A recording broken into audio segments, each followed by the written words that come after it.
Hello there, and welcome to this particular English 11 plus test.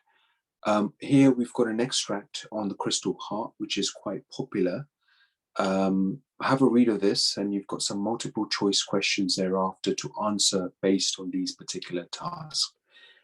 Mein Jung was a young girl, and her father was a very influential person.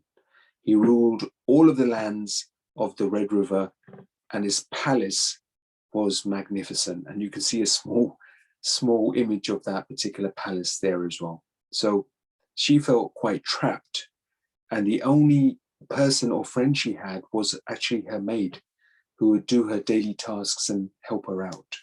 And that's the only person she ever spoke to. So do read this and answer the questions, and we'll follow these up in our next lesson. Good luck with these. Thank you.